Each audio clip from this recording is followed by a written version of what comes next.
मित्रांनो, 90% आईवडिलांच्या मनात प्रश्न असतो, पण बोलायला मात्र अनेक जण घाबरतात. तो विषय आहे आपल्या मुलांना सेक्सबद्दल माहिती देणे. आपल्या समाजात अनेक वर्षापासून एक समज आहे की या गोष्टी मुलांना सांगायच्या नसतात. ते मोठे झाले की त्यांना आपोआप कळेल. पण आजचा काळ पूर्णपणे बदलला आहे. आज लहान वयातच मुलांच्या हातात मोबाईल, इंटरनेट आणि सोशल मीडिया आले आहेत. एका क्लिकमध्ये त्यांना जगातील कोणतीही माहिती मिळू शकते. जर योग्य माहिती आईवडिलांकडून मिळाली नाही तर ती माहिती इतर मार्गाने मिळते आणि अनेकदा ती चुकीचीही असू शकते. म्हणून आज प्रश्न असा नाही की मुलांना सेक्सबद्दल सांगायचं की नाही, तर योग्य माहिती योग्य वेळी आणि योग्य पद्धतीने कशी द्यायची हा आहे. सेक्स एज्युकेशन म्हणजे फक्त शरीर किंवा संबंध याबद्दल माहिती देणे नाही.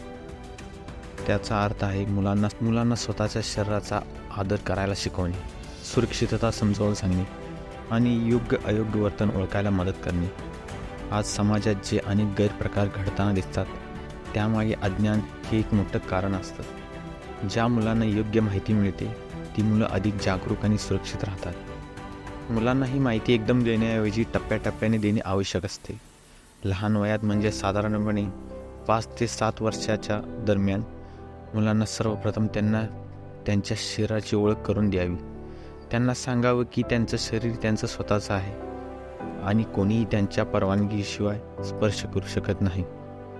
याच वयात चांगला स्पर्श आणि वाईट स्पर्श म्हणजे काय हे समजावून सांगणे खूप महत्त्वाचे असते.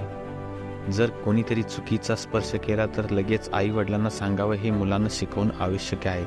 8 ते 12 वर्षाच्या वयात मुलांमध्ये शारीरिक आणि मानसिक बदल सुरू होतात. या काळात त्यांना शरीरात होणारे बदल, मुलं आणि मुली यांच्यातील फरक आणि मुलींना येणारी मासिक पाळी याबद्दल साध्या आणि स्पष्ट भाषेत माहिती द्यावी.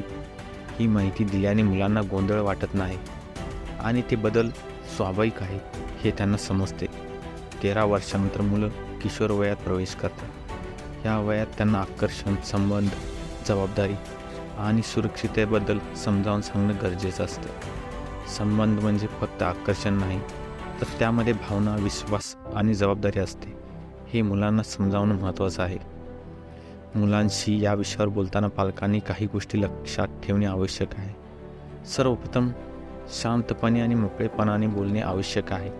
जर पालकच लाजले किंवा रागावले तर मुलांना हा विषय चुकीचा वाटू शकतो.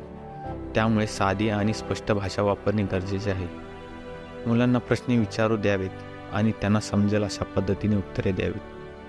प्रश्न विचारल्यामुळे मुलं चुकीची ठरत नाहीत, तर ते समजून घेण्याचा प्रयत्न करत असतात. मुलांशी विश्वासाचं नातं तयार करणे हे देखील खूप महत्त्वाची गोष्ट आहे.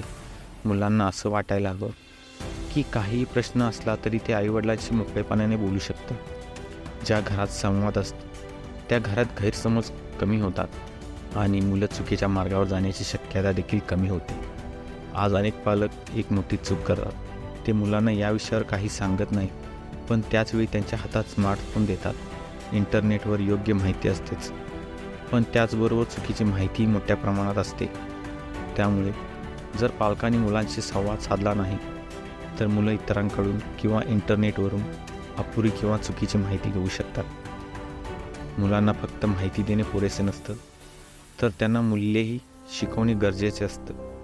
त्यांना स्वतःचा आणि इतरांचा आदर करायला शिकवावं. कोणावरही जबरदस्ती करू नये, कोणाचाही फायदा घेऊ नये आणि प्रत्येक व्यक्तीचा सन्मान करावा हे समजावून सांगणं महत्त्वाचं आहे. ज्या मुलांना आदर आणि जबाबदारी शिकवली जाते ती मुलं भविष्यात अधिक समजूतदार बनतात.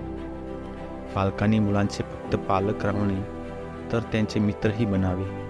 ज्या घरात आईवडील आणि मुलांमध्ये मोकळेपणाने संवाद होतो त्या घरात अनेक समस्या आधीच थांबतात. मुलांना योग्य मार्गदर्शन मिळालं तर ते चुकीच्या प्रभावापासून दूर राहतात. शेवटी एक गोष्ट लक्षात ठेवायला हवी, मुलांना अंधारापासून वाचवायचं असेल तर अंधार लपवून ठेवण्यापेक्षा त्यांना प्रकाश दाखवणं अधिक महत्त्वाचं आहे. योग्य माहिती, योग्य संस्कार आणि विश्वास यामुळेच मुलांचे सुरक्षित आणि समजूतदार भविष्य घडू शकते. जागरूक पालकच जागरूक आणि सुरक्षित पिढी घडवू शकतात.